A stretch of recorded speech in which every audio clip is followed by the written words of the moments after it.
ज्ञातारं विश्वतत्त्वानां वंदे तद्गुणलब्धये, वंदे तद्गुणलब्धये। बोलो देवादिदेव 1008 श्री श्री हंसनाथ भगवान की जय। आचार्य उमा स्वामी महामुनिराज की जय। आचार्य पूज्यपाद स्वामी महामुनिराज की जय। संत शिरोमणि आचार्य गुरु और विद्यासागर जी महामुनिराज की जय। निर्यापक श्रमण मुनि पुंगव श्री सुधा सागर जी महामुनिराज की जय। समस्त मुनि संघ की जय।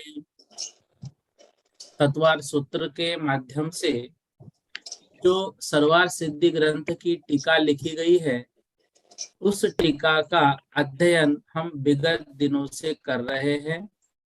उसमें काल द्रव्य के विषय में जो चर्चा आचार्य उमा स्वामी महाराज ने तत्वार सूत्र में लिखी है, उसी चर्चा को विस्तार से आचार्य पूज्यपाद स्वामी महाराज ने तत्वार सूत्र के 5वें अध्याय में दिया है।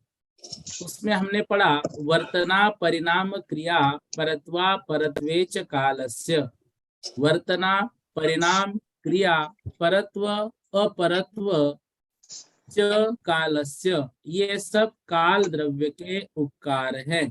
किस पर हो रहे ये उपकार? ये समस्त द्रव्यों पर उपकार हो रहे हैं।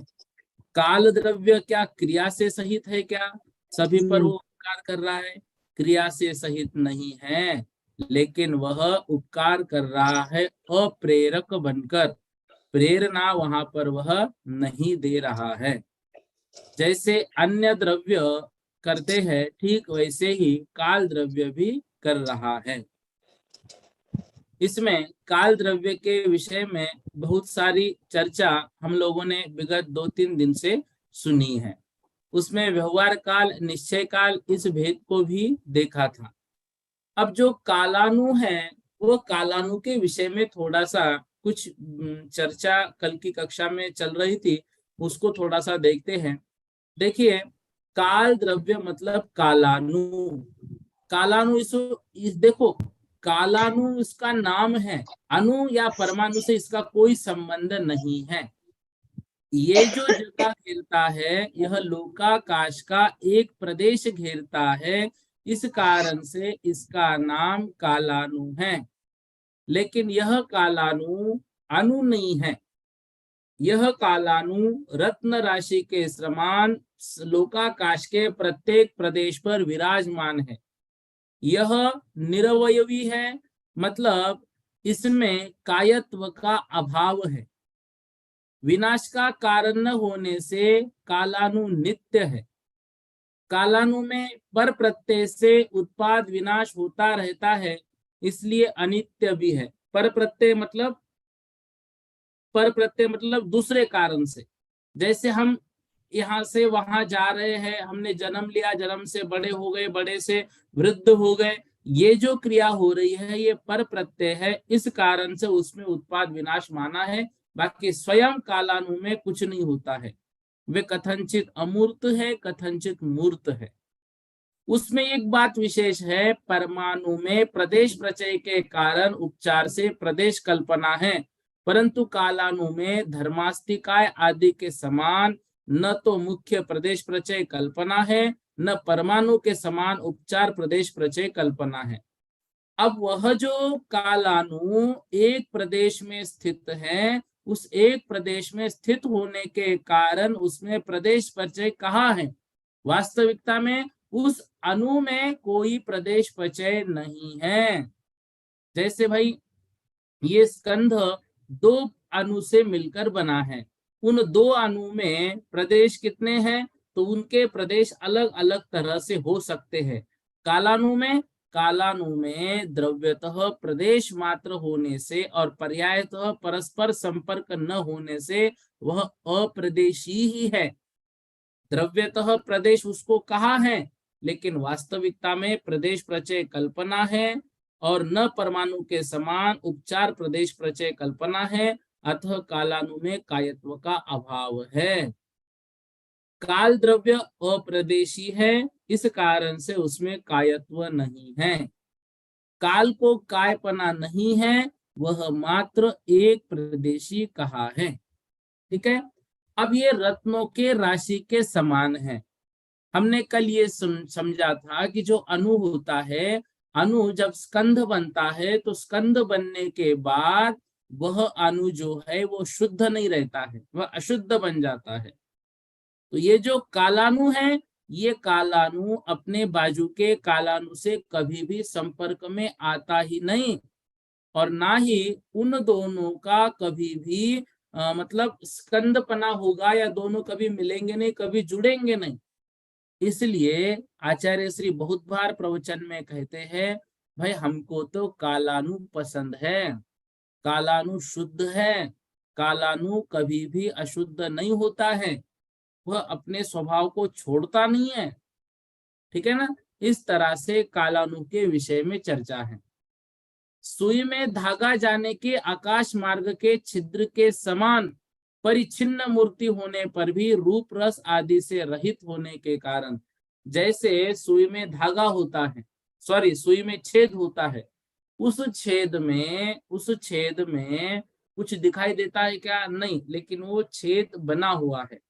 तो आकाश मार्ग के छिद्र के समान परिच्छिन्न मूर्ति होने पर भी रूप आदि से रहित है, अतः कालानु अमूर्त है। अमूर्त होते हुए भी सुई के छिद्र का आकाश सुई की नोक के बराबर मूर्त होता है, इस कारण से उस स्थान का कालानु भी परिचिन्न हो जाने पर मूर्त सा दिखता है। मतलब उसने एक प्रदेश जगह घेरी तो है, इस कारण से वह मूर्तिक कहा जाता है। इस तरह से कालानु के विषय में कुछ चर्चा हमको याद रखनी है। ये कहा जाता है कालानु रत्नों की राशि के समान संपूर्ण लोकाकाश में व्याप्त है। रयनानाम राशिमिव, द्रव्य संग्रह में हमने पढ़ा था, रयनानाम रत्नों की राशिम इव, राशि की तरह संपूर्ण लोकाकाश में यह कालानु व्याप्त है। यह कालानु प्रत्येक प्रदेश में अलग अलग है। तो वह जो है वह कालानु शुद्ध द्रव्य है। देखिए, जो काल द्रव्य है, यह काल द्रव्य न होगा तो क्या हानि होगी? काल द्रव्य के अभाव में पदार्थों का परिणमन नहीं होगा, और परिणमन न हो तो द्रव्य न होगा, पर्याय नहीं होगी। इस प्रकार सर्व के अभाव का प्रसंग आ जाएगा।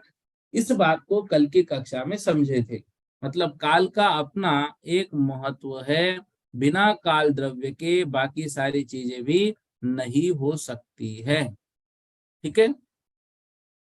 तो यह जो कालानु है, यह कालानु ही जो परिवर्तन होते हैं उनमें कारण है, और वह कालानु जो प्रत्येक प्रदेश में व्याप्त है, वह निश्चित रूप से शुद्ध है।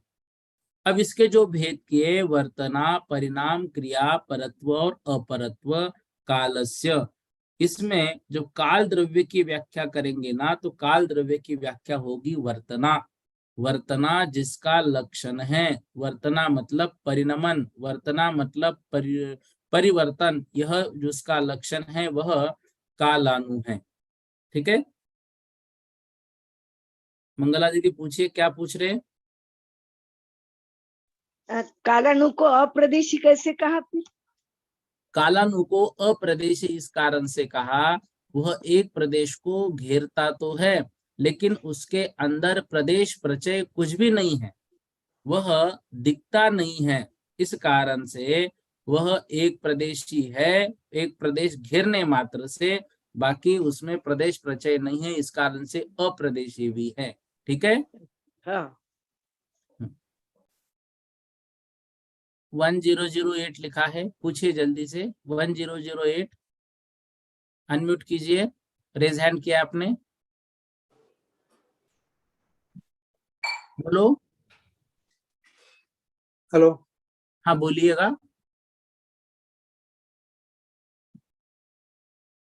अनम्यूट कीजिए, आपकी आवाज आ रही थी। हेलो। 1008। हाँ बोलिए बोलिए। हाँ, जय जिनेन्द्र। जय जिनेन्द्र। अच्छा, आप आपने बताया कि काला अणु का द्रव्य है, अमूर्त है, बाद में बताया मूर्त भी है। हाँ। फिर आपने एग्जाम्पल दिया, सोए सोए के नोक का एग्जाम्पल दिया। हम्म। और सोए की नोक का छेद के बारे में बताया आपने। लेकिन हम्म। अगर अमूर्त है तो फिर सोए की नोक को समझा नहीं, मतलब उनका उदाहरण को समझ में नहीं आया। देखो, सुई में धागा जाने के आकाश मार्ग के छिद्र के समान, उसमें धागा जाने का मार्ग है, तो उस मार्ग के छिद्र के समान। अब सुई में छेद है ये हमने माना, लेकिन उस छेद में मार्ग तो बना हुआ है ना, जाने का रास्ता। तो हम्म। ऐसे ही काल द्रव्य जो है वह काल द्रव्य है तो अमूर्त, लेकिन वो एक प्रदेश में व्याप्त हो गया, इस कारण से उसको कहा जाता है मूर्त। तो अमूर्त होते हुए भी सुई के छिद्र का आकाश सुई की नोक के बराबर मूर्त होता है। तो वो जो आकाश, उतना आकाश तो है ना भाई। ये क्या है, ये मतलब सुई में जो छेद है वह स्थान क्या है, उतना स्थान वह आकाश है। तो उतनी जगह उसने घेर ली है, इस कारण से उसको मूर्त कहा जाता है। ठीक है। अच्छा, उसको मूर्त कहा जाएगा। हाँ, मूर्त कहा जाएगा क्योंकि उसने एक प्रदेश की जगह घेर रखी है। हाँ हाँ हाँ, लेकिन दूसरे कालाणु जो बाजू में जो अगर कालाणु है। समझो वह अमूर्त ही होता ना तो जगह नहीं घेरता, उतनी जगह घेरी है इसलिए मूर्त है। और स्वयं अपने आप में उसमें कोई प्रदेश प्रचय नहीं है, मतलब एक खाली स्थान है, इस कारण से हाँ, अमूर्त है। फिर उसमें उसमें उत्पाद व्यय द्रव्य होगा कि नहीं होगा, उसमें भी होना चाहिए। उत्पाद व्यय द्रव्य उसमें जो है स्वयं अपने निमित्त से नहीं होगा, जो अन्य द्रव्य है अन्य द्रव्य के कारण होगा। जैसे मतलब हम जो है यहाँ पर खड़े हैं, यहाँ पर बैठे हैं, तो हम लोकाकाश में बैठे हैं, धर्म द्रव्य अधर्म द्रव्य और कालानु पर भी बैठे हैं। तो हमारा जो परिवर्तन माना जाएगा, भाई आज 33 साल का हो गया उम्र, तो ये 33 साल की उम्र उस कालानु के कारण हो गई, इस अपेक्षा से उसमें उत्पाद व्यय द्रव्य माना जाएगा। यह कालानु कितने साल पुराना है, अनंत काल पुराना है। तो यह अनंत काल जो बीत गया, यह उसमें उत्पाद व्यय द्रव्य माना जाएगा। प्रत्येक द्रव्य जो अपने आप में हलन चलन कर रहा है, उस अपेक्षा से उस कालानु में उत्पाद व्यय द्रव्य माना जाएगा। स्वयं कालानु में कोई उत्पाद व्यय द्रव्य नहीं होता है, इस कारण से उसको बहुत शुद्ध माना जाता है। उसमें हलन चलन भी नहीं है, कोई हलन चलन नहीं है। नहीं नहीं नहीं, ये लेकिन लिखा जैसे है राजवार्तिक में, कालानु में पर प्रत्यय से उत्पाद विनाश होता रहता है। पर अपने प्रत्यय से। स्वयं के इसके कारण उसमें कुछ भी उत्पाद विनाश नहीं होता है। तो कालानु में कायत्व का अभाव है, इसलिए विनाश का कारण है ही नहीं उसमें। इसी कारण से कालानु को नित्य कहा है। लेकिन पर प्रत्यय मतलब दूसरों के कारण से उत्पाद विनाश होता है, इसलिए उसको कथनचित अनित्य भी कहा जाता है। दूसरों के कारण उत्पाद व्यय द्रव्य उसमें नहीं होता है, दूसरे द्रव्य में ही होता है, उनमें नहीं, कालाणु में हाँ, नहीं होता। इसमें नहीं होगा, लेकिन हाँ। दूसरे द्रव्य में हो रहा है। तो दूसरे द्रव्य में किस कारण से हो रहा है, तो काल का मतलब कालानु के कारण हो रहा है। बराबर। लेकिन ये आकाश द्रव्य और पुद्गल द्रव्य समझ में आता है, लेकिन काल द्रव्य डेफिनेशन से कुछ समझ में नहीं आ रहा है, मतलब फिजिकल एग्जिस्टेंस नहीं है कालाणु का। हाँ, तो मतलब देखो फिजिक कालानु जो मतलब है वो जैसे इसमें अति स्पर्श रस सूक्ष्म गंध है ना। वर्ण पुद्गल की प्रॉपर्टी, ऐसे प्रॉपर्टी कालाणु की प्रॉपर्टी है कि नहीं, उसका कोई गुण धर्म है कि नहीं। जैसे जैसे पुद्गल में रहेंगे, आकाश द्रव्य में रहेंगे, ऐसे उसका कोई गुण धर्म जैसे हम पहचान सके कि कालाणु है, ऐसा ऐसा कोई गुण धर्म है कि नहीं। नहीं, मतलब देखो वैसा जो है कालानु में स्वयं अपना कोई गुणधर्म नहीं है, लेकिन प्रत्येक द्रव्य में प्रति समय कुछ ना कुछ परिवर्तन हो रहा है। वह जो परिवर्तन है वो परिवर्तन हमको पकड़ना पड़ेगा। तो हम्म। वह जो परिवर्तन हो रहा है ना, ये हम्म। मात्र कालानु के कारण हो रहा है। हम्म। तो भाई जैसे कागज हमने ले लिया हाथ में, एक ये कागज एक सेकंड हो गया, समझो कागज हाथ में लेकर, तो एक सेकंड में जितने आवली है जितने समय है उतने समय में एक सेकंड तक इस कागज में कुछ ना कुछ परिवर्तन हो गया। ये कागज का अपना स्वभाव है कि वो बाहर निकला, उसमें कुछ परिवर्तन हो रहा है। लेकिन उस परिवर्तन में भी प्रत्येक समय को पकड़ेंगे कैसे, तो वो पकड़ेंगे कालानु से। भाई हम जो है जैसे 33 साल की उम्र हो गई, तो पहले समय से लेकर 33 साल तक प्रति समय बढ़ रहे हैं। तो ये जो परिवर्तन हो रहा है ना, ये परिवर्तन स्वयं इस आत्मा का, इस शरीर का अपना पर्याय है। ये स्वयं मतलब इस शरीर की वह योग्यता है, लेकिन वह योग्यता तो चलेगी, परंतु उस योग्यता के साथ उसका सहकारी कारण काल द्रव्य भी चलेगा, तभी तो हम समय को पकड़ पाएंगे, अन्यथा समय ही नहीं पकड़ पाएंगे। कालाणु का कंसेप्ट उतना कुछ क्लियर नहीं हो रहा है पता नहीं, देखो लेकिन मतलब इतने जल्दी कंसेप्ट नहीं होगा, हाँ इसलिए मतलब पुद्गल 2-3 दिन काल पुद्गल द्रव्य आकाश, कर लिए। हाँ कंसेप्ट में बैठता नहीं है, फिजिक्स के हिसाब से, मैं तो नहीं फिजिक्स के नहीं, हिसाब से देखो बोल रहा हूँ। देखो हमारे घर में एक फिजिक्स के पुस्तक हिसाब से कैसे रखी पकड़े है। उसको, फिजिक्स के हिसाब से देखो ना, पकड़ना एक उसको। पुस्तक हमारे घर में रखी है, मान लो उस पुस्तक को हमने कभी भी खोलकर देखा ही नहीं, तो भी उस पुस्तक में कुछ ना कुछ परिवर्तन होगा कि नहीं होगा? वो तो पुद्गल द्रव्य का परिवर्तन हुआ ना। हाँ सुनो ना, उसमें कुछ ना कुछ परिवर्तन होगा कि नहीं होगा? होगा, पीली हो जाएगी, पीले। होगा। तो वो जो पुस्तक पीला पड़ गया, ये पुद्गल का परिवर्तन हो गया। लेकिन वह परिवर्तन होने के लिए, जैसे वह पुस्तक बना, बनते ही परिवर्तन हुआ क्या? कुछ साल वो घर में रखा, तब उसमें परिवर्तन हुआ। तो वह जो बराबर। पुद्गल का परिवर्तन हुआ, वो पुद्गल का माना, लेकिन उतना काल भी तो बीतना चाहिए। सिर्फ जी जी। पुद्गल का ही परिवर्तन यदि मानेंगे ना, तो जैसे वो पुस्तक हमारे हाथ में आई तुरंत परिवर्तन होना चाहिए, लेकिन उसके लिए कुछ वक्त लग रहा है कि नहीं? तो वह लग जो रहा है। वक्त है ना, ये सहकारी कारण है। अच्छा, सहकारी कारण है। हाँ, सहकारी कारण है। इसको बोला है कुम्हार की कील की तरह। वह कील क्या कर रहा है? वो सहकारी कारण मात्र है, लेकिन उस कील के बिना वो चक्का घूमेगा भी नहीं, और चक्का नहीं घूमेगा ना, वह चक्का नहीं घूमेगा तो वो मटका नहीं बनेगा, ठीक है ना? तो वो चक्का जो है वह प्रत्यक्ष कारण है, और वह जो कील है वह सहकारी कारण है। बच्चे स्कूल में पढ़ रहे हैं, स्कूल में वो पढ़ रहे हैं, अपनी योग्यता से आगे बढ़ रहे हैं, उनकी अपनी योग्यता है, लेकिन उस स्कूल के बिना उनका काम नहीं होगा। भाई कहीं ना कहीं एडमिशन लेना पड़ेगा, तब वो आगे बढ़ना माना जाएगा। ऐसे ही वह जो पुस्तक पीली पड़ गई ना, उसके लिए कुछ समय भी बीतना चाहिए। तो वह समय बीतने के साथ ही वह परिवर्तन होगा। सीधी सीधी सी बात है भाई, मोबाइल किसी ने लिया, दुकान के बाहर लाया, उसका रैपर खोला, और अब हम ये कहेंगे कि इसको मुझे बेचना है, तो जिस कीमत में खरीदा है ना, उस कीमत में बेचा नहीं जाएगा। क्यों, क्या बात हो गई? ये तो मैंने अभी अभी जस्ट फोड़ा ही है इसको, मैंने इसको यूज भी नहीं किया है, सिर्फ रैपर इसका फोड़ा है ना, तो कुछ समय उसका बीता है, भले यूज नहीं किया है। तो वह जो परिवर्तन है ना, वो समय का, वो बड़ा सूक्ष्म है। इसको हमें समझते समझते आएगा, एक बार में कभी भी काल द्रव्य समझ में नहीं आएगा। हाँ मतलब कैटालिस्ट का रोल, कैटालिस्ट बोलते हैं ना, उद्दीपक, हाँ हाँ हाँ हाँ, साइंस के हिसाब से, हाँ बराबर, बस बस बस। कैटालिस्ट का ठीक काम है, करता है। लेकिन काल द्रव्य को इतने आसानी से आप भी छोड़िएगा मत, इसके बार बार शंका कीजिए, इसके विषय में पढ़ते रहिए, क्योंकि काल द्रव्य जो है ना, इसको समझना, बाकी अपने बहुत सारे धर्म के विषय को क्लियर करना है, बहुत अच्छे से सारी बातें क्लियर हो जाएगी। जी, रचना दीदी जी बोलिए। हाँ, जय जिनेंद्र भैया जी। जय जिनेंद्र। मेरा विषय भी कालाणु से संबंधित ही है कि मैं यही पूछना चाहती थी, साइंटिफिक रीजन में जैसे अपन हाइड्रोजन, अणु, परमाणु वगैरह को समझते हैं, तो कालाणु को कैसे समझे? मतलब कि इसका कोई, इसका बंद नहीं हो, बंद नेगेटिव एंड पॉजिटिव आयंस नहीं होते इसमें, तो इसका नहीं बंद नहीं नहीं बनता है। हाँ, बंद नहीं नहीं बनता नहीं, इसका। तो क्या, बराबर। कैसे समझे इसको? क्या अपन इसको धूल, एक मिट्टी का कण समझ सकते हैं क्या? नहीं, बिल्कुल नहीं समझ सकते। मिट्टी का कण जो है, उस मिट्टी के कण में प्रदेश है, इसमें अपने आप में कोई प्रदेश है ही नहीं, ये अप्रदेशी है। अप्रदेशित, तो इसको कैसे समझे फिर? अब देखो, ये जो कालाणु है या वर्तना है, ये बड़ा सूक्ष्म विषय है। हम सिर्फ ये समझ सकते हैं कि प्रत्येक वस्तु में प्रति समय परिवर्तन हो रहा है। यह जो प्रति समय परिवर्तन हो रहा है, वही प्रति समय जो है वो कालाणु है। अच्छा, जो वह परिवर्तन हो रहा कालाणु है के वो कारण, कालाणु। अच्छा। हाँ, अच्छा। क्योंकि उसका लक्षण अच्छा क्या दिया? वर्तना, परिणाम, क्रिया, परत्व, अपरत्व। अच्छा। अब कोई अच्छा। बड़ा है और कोई छोटा है, ये हम कैसे तय करते हैं? ये दुनिया में हाँ। पहले आया था, यह बाद में आया, पहले आया इस कारण से वो बड़ा है। अब वो अच्छा। पहले आया और वो बाद में आया, हम कैसे पकड़ेंगे? वो समय के माध्यम से ही पकड़ेंगे। अच्छा। ये अच्छा।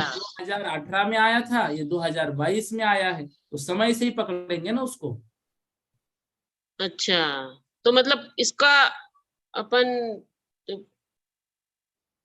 मतलब समय का घटना बढ़ना मतलब किस के अनुसार मतलब चीज जो बढ़ती घटती है वो माने, हाँ हाँ, देखो, है ना? जो मतलब जिसने जन्म लिया है वह हम्म जन्म लेते ही बड़ा होता है। बड़ा हो रहा है वो अपनी योग्यता से हो रहा है, लेकिन वह योग्यता भी समय मांगती है। बिना समय हमने भाई जन्म लिया और एकदम बड़ा हुआ, ऐसा तो नहीं होगा। तो हम्म उसमें प्रति समय परिवर्तन होगा। जो जैसे आज परिवर्तन सुबह हो रहा 9 है, बजे जो प्रति समय जो परिवर्तन होगा मतलब हाँ हाँ, आज सुबह इंक्रीजिंग 9 एंड बजे डिक्रीजिंग। बच्चा है, कल सुबह 9 बजे वो थोड़ा सा कुछ तो भी उसमें हलन चलन हो रही है, ऐसा लग रहा है, तो वो 24 घंटे बाद अचानक नहीं हुआ। प्रति समय उसमें थोड़ा थोड़ा थोड़ा परिवर्तन हो रहा था। तो इसको इंक्रीजिंग एंड डिक्रीजिंग दोनों तरह से माने, मतलब कि डिक्रीज भी हो सकता है, इंक्रीज भी हो सकता है, हाँ मतलब। हाँ हाँ हाँ ओके ओके ओके। हाँ हाँ, वैसे चलेगा। इंक्रीजिंग और डिक्रीजिंग से अच्छा समझ में आ रहा है, मतलब समय के हिसाब से, मतलब इसको बिल्कुल कालाणु का मतलब काल से बिल्कुल, समझ। समय हाँ के हिसाब से ही हाँ यह बड़ा है, यह छोटा है। हाँ हाँ प्रत्येक द्रव्य में अपने आप में कुछ परिणमन हो रहा है। हाँ हाँ वह हाँ परिणमन में जो सहकारी ये कारण है वो काल द्रव्य है। काल द्रव्य। ओके। ठीक है ना? हाँ, थैंक देखो, यू। दीपक, घटपट आदि अन्य पदार्थों का प्रकाशक होने पर भी स्वयं अपने आप का प्रकाशक होता है। हम्म उसे प्रकाशित करने के लिए अन्य दीपक आदि की आवश्यकता नहीं है। वो जो हम्म दिया हमने जलाया, वो हाँ, दिया दूसरों को प्रकाश दे रहा है, स्वयं को तो हम्म प्रकाश दे रहा है ना। तो हम्म काल द्रव्य जो है वो अन्य जीव पुद्गल को परिवर्तन करने में निमित्त कारण हो रहा है। ऐसे वह अपने आप में भी परिवर्तन कर रहा है कि वो प्रति समय जो है वो पुराना पुराना होता चल रहा है। तो हम्म इसलिए उसको अन्य द्रव्य की आवश्यकता नहीं होती है। वह जो है वो सहकारी कारण है, अन्य द्रव्यों को परिणमन कराने में सहकारी कारण है। सहकारी। बस इतना हम कह सकते हैं। हम्म, ठीक है ना? ओके। हाँ हाँ, अभी और एक दो दिन इसको सुनिएगा, फिर हो हाँ सकता है बहुत सारी बातें क्लियर हो जाए। ओके। हाँ हाँ, अब देखो, एक जो कल की बात थी कि काल द्रव्य है, काल द्रव्य के अभाव में, काल द्रव्य के अभाव में कुछ भी अलोकाकाश जो है, उस अलोकाकाश में वर्तना नहीं होगी, हमने मानी। लेकिन लोकाकाश में तो वर्तना हो रही है, और जो लोकाकाश में वर्तना हो रही है उसी कारण से अलोकाकाश में भी वर्तना मानी जाती है। बड़ा सूक्ष्म विषय है। इसको द्रव्य संग्रह में यदि याद हो तो द्रव्य संग्रह में यह विषय आया था, इसको समझिएगा। काल द्रव्य का वर्तना मतलब परिणमन लोकाकाश में होता है, यह हमने माना। लेकिन वही काल द्रव्य का परिणमन अलोकाकाश में भी माना जाता है, यह कैसे? तो ये बताया जाता है कि भाई घर के अंदर गाय को बांधा, लेकिन रस्सी बहुत बड़ी रखी, वह गाय घर के बाहर चली गई। ठीक है, मतलब आंगन के बाहर चली गई। अब वो गाय बाहर रोड पर हिल रही है, इस कारण से वह रस्सी जो है वो अंदर तक हिल रही है, उस रस्सी में कंपन हो रहा है। ऐसे ही लोकाकाश में काल द्रव्य के कारण जो परिणमन हो रहा है, तो लोकाकाश जो है वो आकाश का ही एक भाग है। इस कारण से लोकाकाश में स्थित कालानुद्रव्य वह आकाश के एक देश में स्थित है। आकाश जो है वो पूर्ण है, उसमें लोकाकाश है, और लोकाकाश के एक प्रदेश में वह कालानुस्थित है। तो उस एक प्रदेश में जो परिणमन हो रहा है वह अखंड आकाश में परिवर्तन हो रहा है, ऐसा माना जाता है। इस कारण से काल द्रव्य की वर्तना अलोकाकाश में भी स्वीकार की जाती है। यह काल द्रव्य की विशेषता है। काल द्रव्य की विशेषता है कि ये मतलब वर्तना मतलब परिणमन हो रहा है अन्य अन्य द्रव्यों में भी।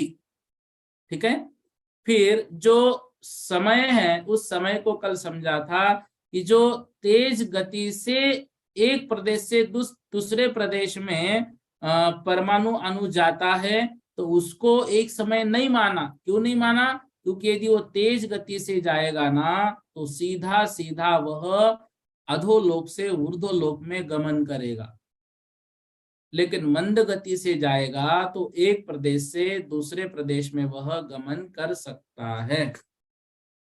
अब देखो, कुछ चीजें गोमटसार जीव कांड में दी हैं समय के विषय में। और मिलन दीदी 2 मिनट के बाद आपका प्रश्न लेता हूं। पहले देखिए, आवली जो है, आवली कहा जाता है असंख्यात समयों की एक आवली। फिर संख्यात आवलियों का एक उच्छ्वास कहा जाता है। उच्छ्वास मतलब सेकंड हम ले सकते हैं। असंख्यात समयों की एक आवली, संख्यात आवलियों का एक उच्छ्वास, या इसको हम सेकंड कह सकते हैं। फिर 7 उच्छ्वास का एक स्तोक, 7 सेकंड का एक स्तोक, 7 स्तोक का एक लव, ठीक है ना, और 38.5 लवों की एक नाली, और 2 घड़ी का एक मुहूर्त। तो 38.5 लवों की एक नाली, नाली मतलब ही घड़ी होता है, नाली मतलब ही क्या होता है? घड़ी। और 2 घड़ियों का एक मुहूर्त, और एक समय कम मुहूर्त का भिन्न मुहूर्त माना जाता है। भाई मुहूर्त में एक समय कम, इसको भिन्न मुहूर्त या अंतर मुहूर्त कहा जाता है। इस प्रकार 3773 उच्छ्वासों का एक मुहूर्त माना जाता है। एक मुहूर्त में 5110 निमेष गिने जाते हैं। एक मुहूर्त में 5110 निमेष गिने जाते हैं। निमिष ये क्या है? आंख की पलक मारने से जो प्रकट हो, जिसमें असंख्यात समय बीत जाते हैं, वह निमिष है। आंख में पलक मारने में कितना वक्त लगेगा, उसमें असंख्यात समय बीत जाते हैं, वह निमिष है। 15 निमिषों की एक काष्ठा होती है, और 30 काष्ठाओं की एक कला होती है। ठीक है, 30 काष्ठाओं की एक कला होती है, और कुछ अधिक 20 कला की एक घड़ी होती है। ठीक है, तो घड़ी मतलब वही नाली। कुछ अधिक 20 कलाओं की एक घड़ी होती है। 2 मास का एक ऋतु, 3 ऋतुओं का एक अयन, 2 अयन का एक वर्ष, और जो मुहूर्त हमने देखे थे, 2 घड़ी का एक मुहूर्त हमने गिना था, ऐसे 30 मुहूर्त यदि हम लेंगे तो एक दिन और एक रात होता है। तो 15 दिनों का एक पक्ष होता है। मास, 2 पक्षों का एक मास होता है। ठीक है ना, 2 मास की एक ऋतु, 3 ऋतुओं का एक आयन, 2 आयनों का एक वर्ष। तो ऐसे ही 12 जो मास होते हैं, उस 12 मास को भी एक वर्ष कहा जाता है। युग 5 वर्षों का एक युग होता है। तो 8 निमिष की काष्ठा होती है, 16 काष्ठा की कला, 32 कला की घड़ी, 60 घड़ी का अहोरात्र होता है। इस तरह से कुछ गोमटसार जीव कांड में जो बातें आई थी, उन बातों को इसमें लिया है। तो ये जो काल होते हैं, ये कालानु प्रत्येक द्रव्य में परिणमन करते हैं। प्रत्येक द्रव्य में परिणमन करने के लिए समय की आवश्यकता होती है। बिना समय के परिवर्तन होगा नहीं। तो इस समय को, प्रति समय को हमें पकड़ना है, प्रति समय को कुछ जो परिवर्तन हो रहा है उस परिवर्तन को समझना है। ठीक है, अब जो देवलोक है, उस देवलोक में सूर्य चंद्रमा नहीं है, दिन रात रूपी काल का अभाव है। तो वहां पर काल का व्यवहार गिनेंगे कैसे? इसकी उम्र हो गई, इतनी उम्र हो गई, कैसे गिनेंगे? तो कहा जाता है यहाँ जो काल का व्यवहार चल रहा है, इस काल के व्यवहार को ही देवलोक में पकड़ा जाता है। उसको ही देवलोक में पकड़ा जाता है यहाँ के इसके। ठीक है।